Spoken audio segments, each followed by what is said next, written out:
Hey guys, how's it going today? So, today I'm going to be going over the second part of, or the other, well, two more sections of Akhtar's profile. And this one's a little fun.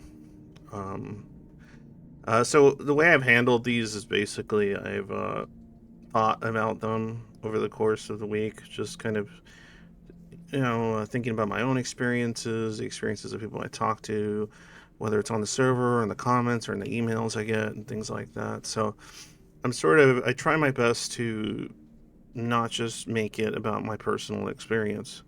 Because what's interesting is, I think I mentioned in the first part maybe, is that with Akhtar's profile, there's just so much shit in here. There's just so much shit that, you might relate to like two or three of them, but like there'll be a fourth or fifth one that you're like, that, yeah, that's not me at all. And as I explained before, I think the one of the major reasons that's the case is because they haven't taken into account what I believe is a fact that schizoids are going to be on one or the other side of the spectrum, whether autistic or more on the schizo side of things.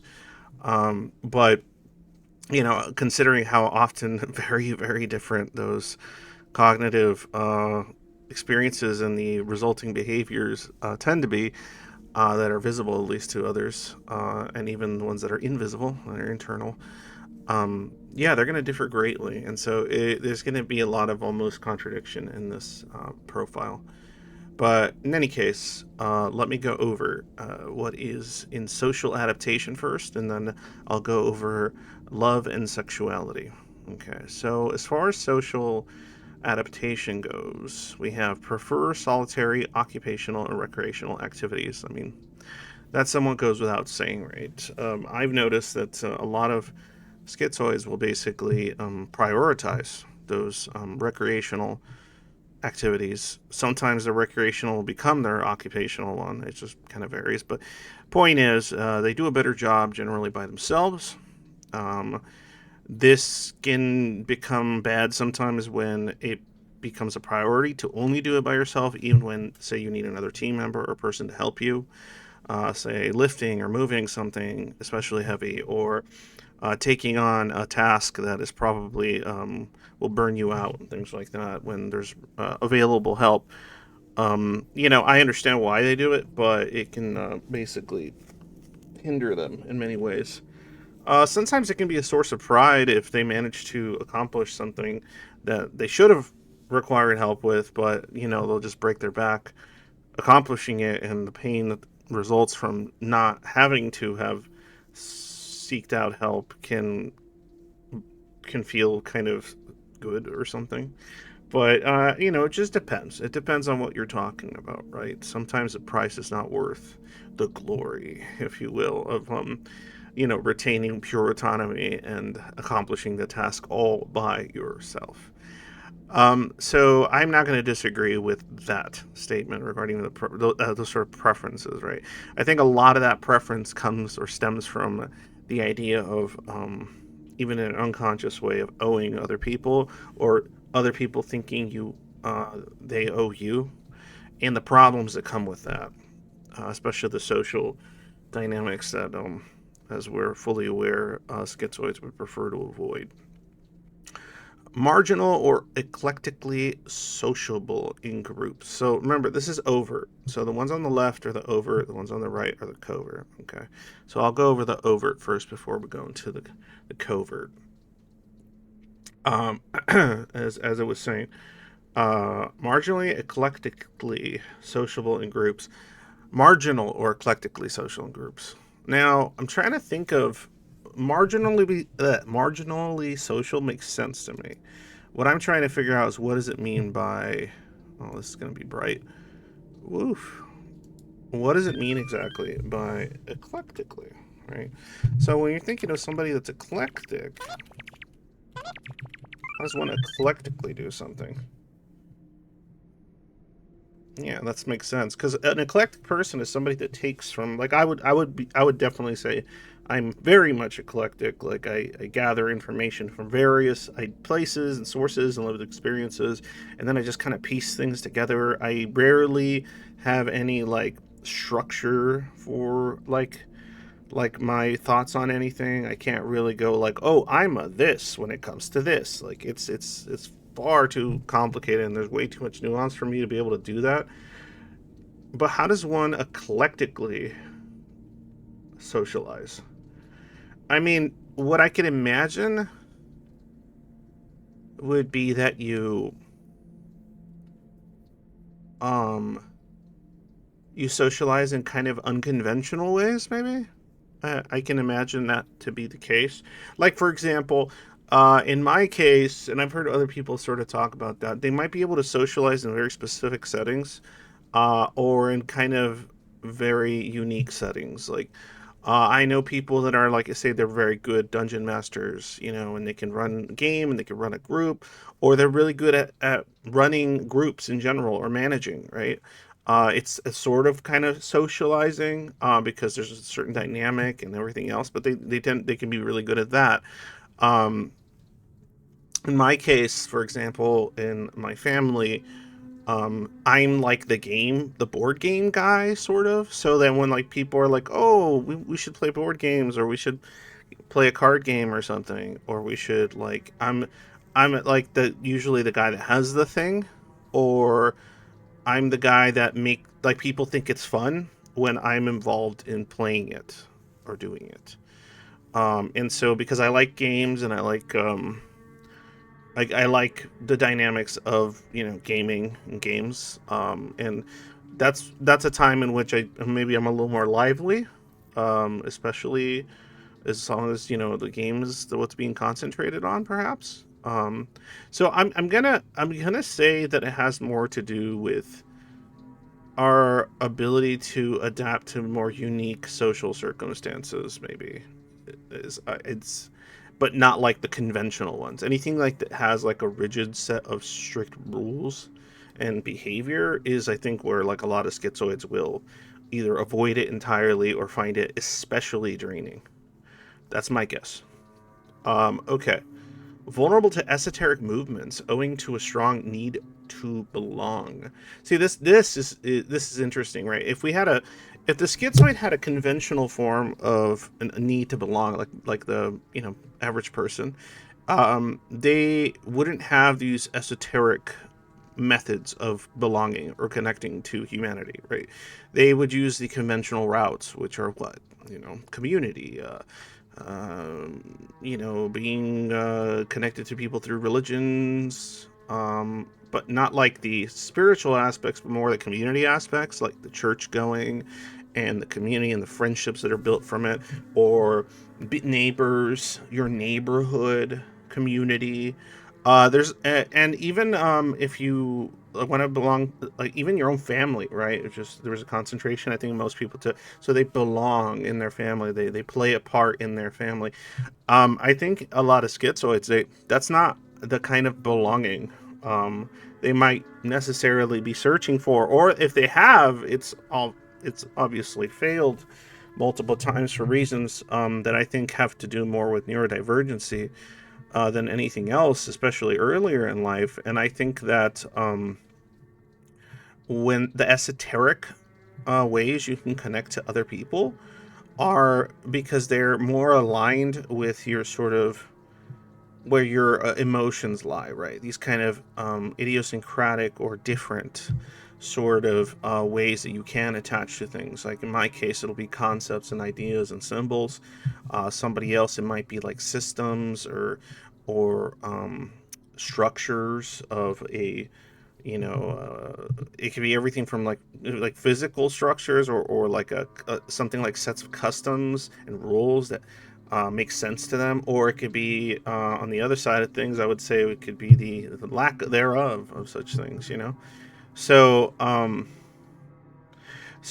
would say esoteric movements are attractive as far as to a lot of schizoids to find a sense of belonging to their own species, because it's usually coming at it like a unconventional angle, right? An angle that they would find more attractive, more alluring, and less, at least in their mind, less monotonous or less um, disconnected from, right? It'll literally be just very different. And difference is something that a lot of schizoids like. They like the strange. They like the different. Now, how that translates varies, right? And even if they like a rigid set of systems, they'll like ones that would probably be considered very much unconventional or unintuitive to the average person. And if you have groups of people doing these sort of what would be unintuitive to the average sort of person types of ways of creating community, then those types of spaces might be more attractive to the average schizoid. I don't know. That's my take on that. Tend to be lazy and see. I don't know what Akhtar meant by that. Like lazy when it comes to socializations. Absolutely. I mean that makes sense why they would be lazy when it comes to conventional socialization. It's because there's nothing there that's interesting for us, or if there is something there, we have to like really, really try to suss it out. And yeah, I don't think it has to do with laziness. I'm not sure why that word was chosen. I think it has kind of a negative connotation that it's literally a lack of wanting to expend even effort when there's something beneficial there.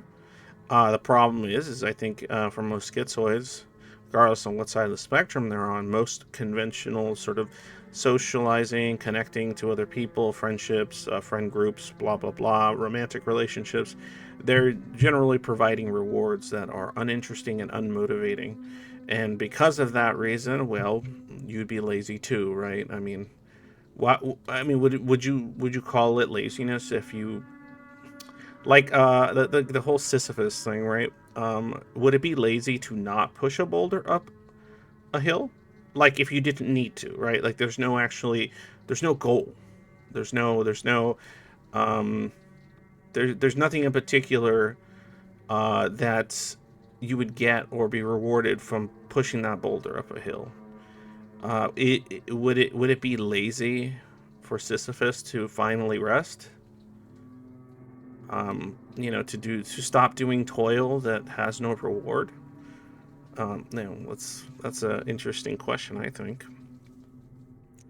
All right, let's move on to the over lack of clarity or goals. Yeah, that's pretty common, I would say, when it comes to social adaptation. When it comes to goals within the social world, I would say yes, absolutely. Clarity of goals is a difficulty because, as I've already said, if the goals possess rewards, they're particularly you're averse to or indifferent to, why or how difficult do you think it will become to have clear goals, right?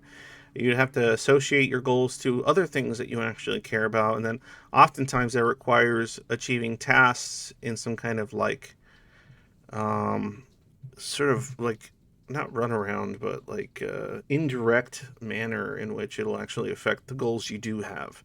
So it makes them a lot less clear, I think.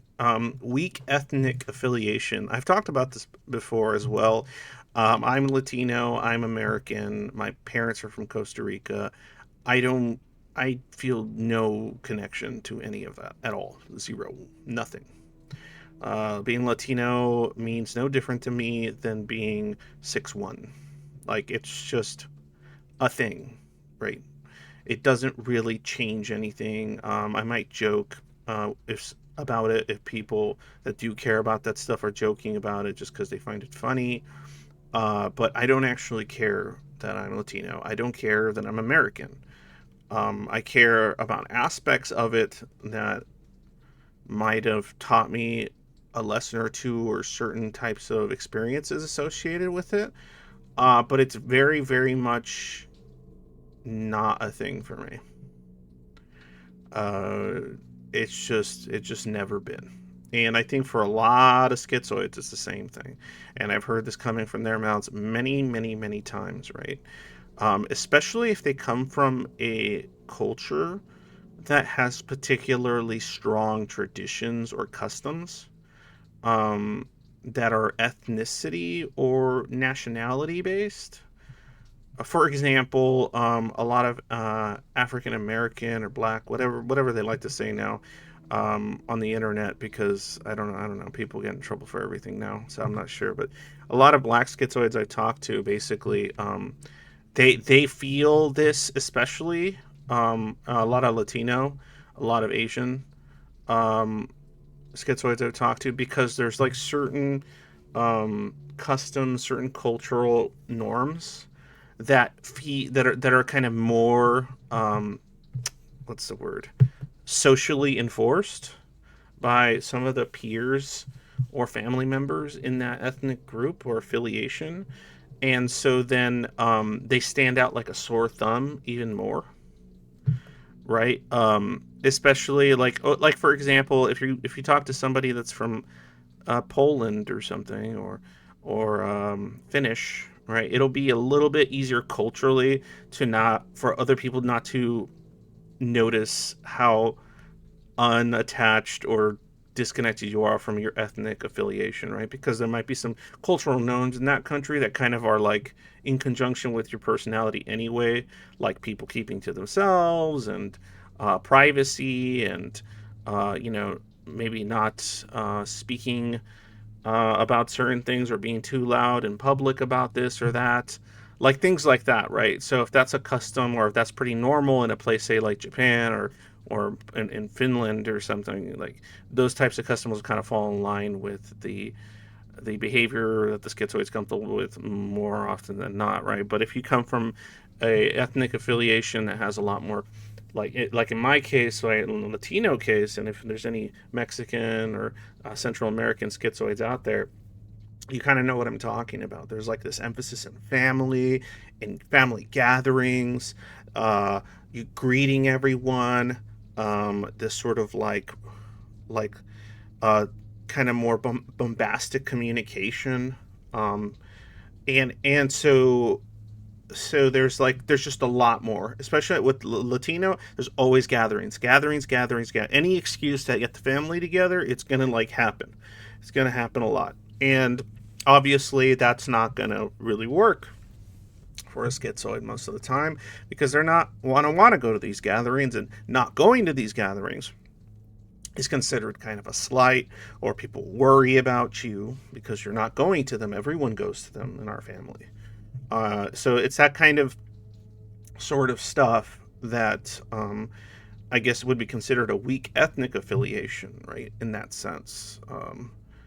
And it could also mean in a more literal sense, as in like maybe you're averse to even having a label, such as like, oh, Latino, I'm Latino. You're black. You might be pretty indifferent to what that means on a cultural level, right?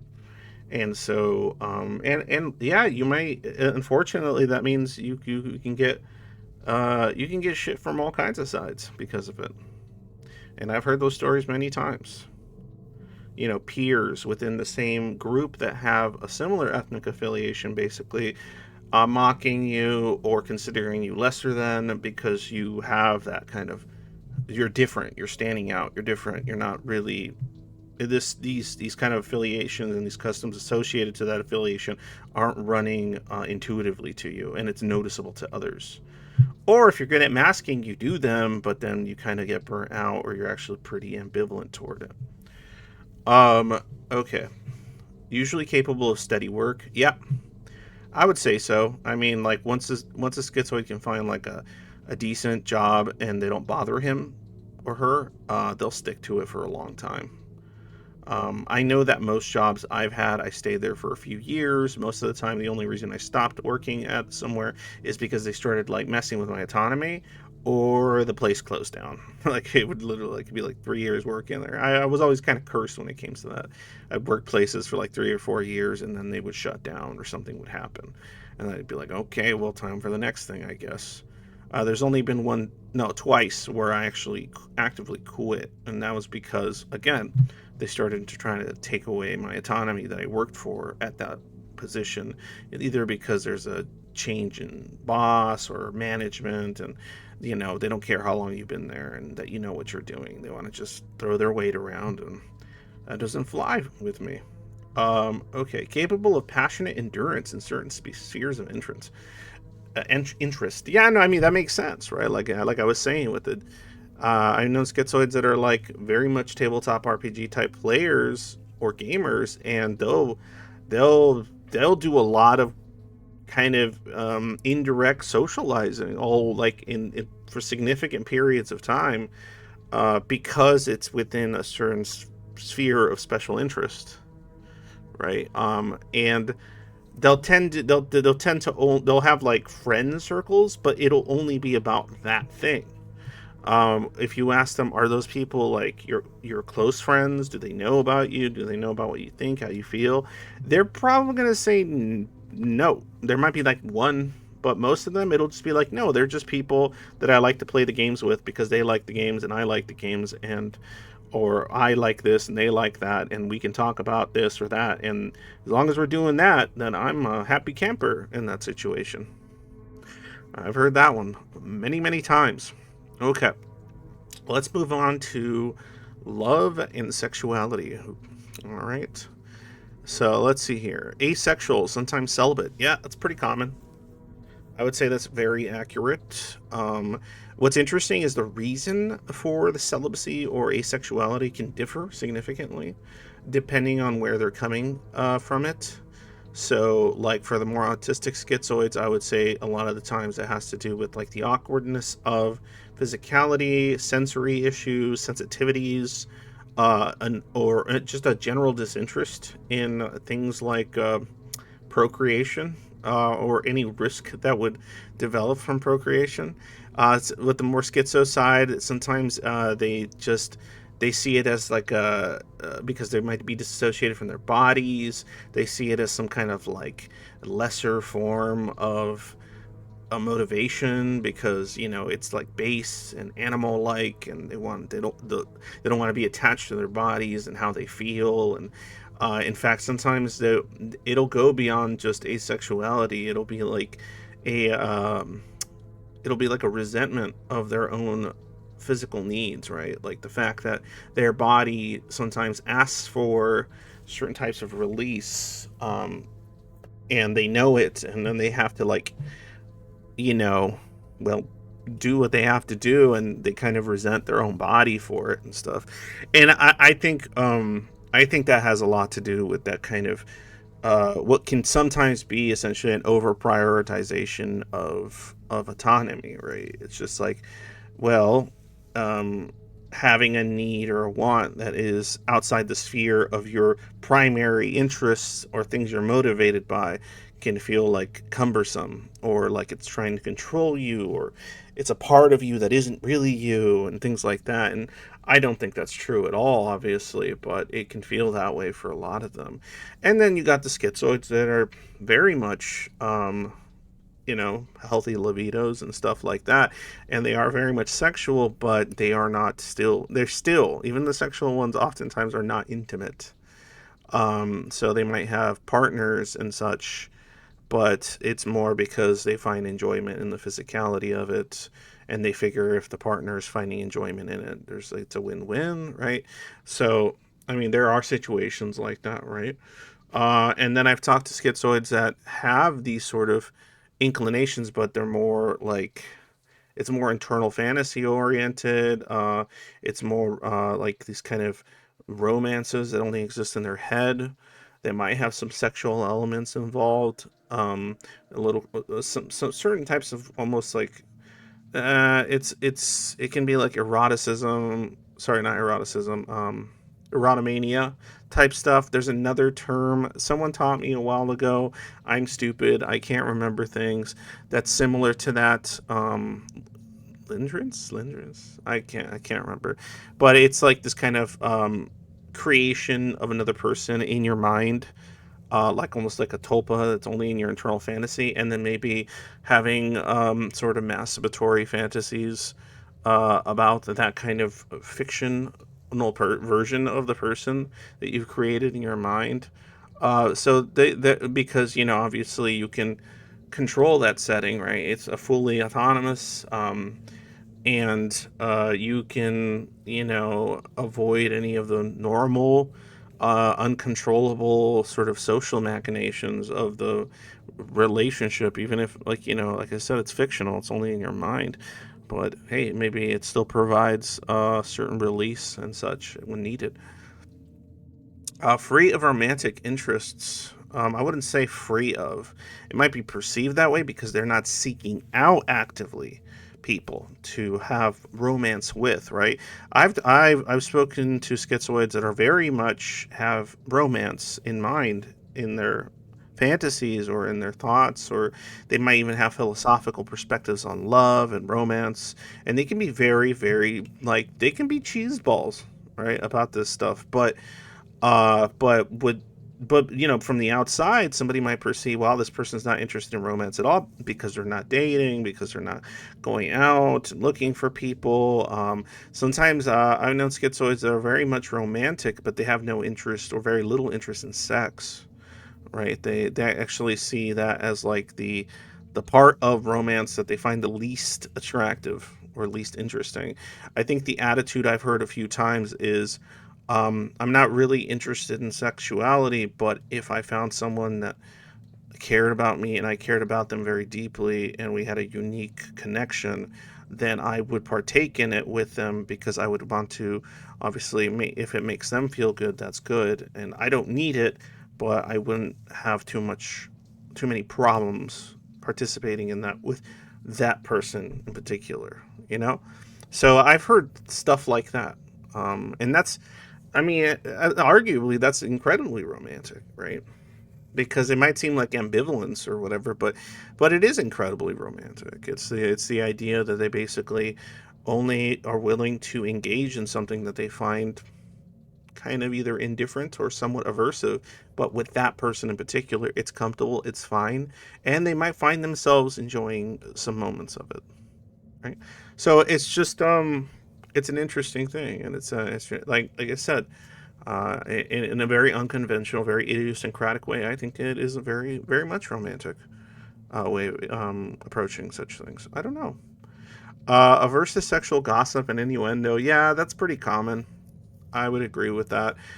Most schizoids, I notice that, like, well, they're just averse to gossip. Just gossip. It doesn't. It's not even like sexual gossip. It's just gossip. Innuendo. Mm, if it's like with the goal of trying to flirt or something, yeah, they're probably going to be pretty averse to that. When it comes to humor, usually no. I mean, I know plenty of schizoids that like make dirty jokes or just stupid comments. Yeah, most of the time, there's no like,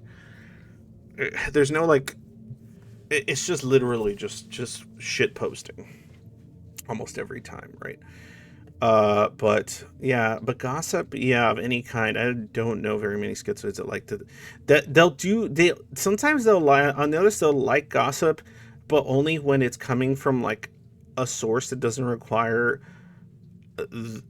like, because they won't do anything with that gossip. Do you know what I'm saying? Like, if they watch a video that talks about like some crazy event where a bunch of dumb shit happened, they might find some enjoyment in learning about what occurred and what happened and how people reacted, but they're not really gonna be interested or excited about the prospect of telling others about who did what or what was said. Like, it's that kind of voyeurism that I think a lot of schizoids can have. So they'll people watch. So if there's like some interaction within the family that's particularly dramatic, they might watch from afar, but they won't want to get involved. And they won't even tell anybody else about what happened, because if there are other people there and it's not required of them to have to tell anyone, then they'll probably just keep it to themselves, register whatever amusement or worry or concern or disappointment they might feel from witnessing it, and then it kind of stays locked and key inside. Um, I would say that's probably, and I don't know that they're averse to sexual gossip any more than any other gossip, unless that person has an aversion to sex already. But I don't think sexual gossip is more. There's not. I don't think there's a stronger aversion. It's just kind of like whatever. that makes sense. Okay. Let's go into, man, the video's going a little long. Sorry, guys, 30 minutes. I'll finish up here. Let's go into the next part of love and sexuality, the covert part. So, or the overt. Man, am I mixing them up? No, it's covert, then overt. Yeah, sorry. Covert, overt. I'm stupid. I don't know. Yeah, so this is where it's interesting. Secret voyeuristic interests. This is, oh, look, I'm not, I've heard this so many times, right? It's, they'll have, an interest in sexuality, sometimes on almost like an, I wouldn't say an, sometimes it can be kind of on an academic level, but sometimes it'll be like they just want to be a fly on the wall of something and they find that titillating or exciting.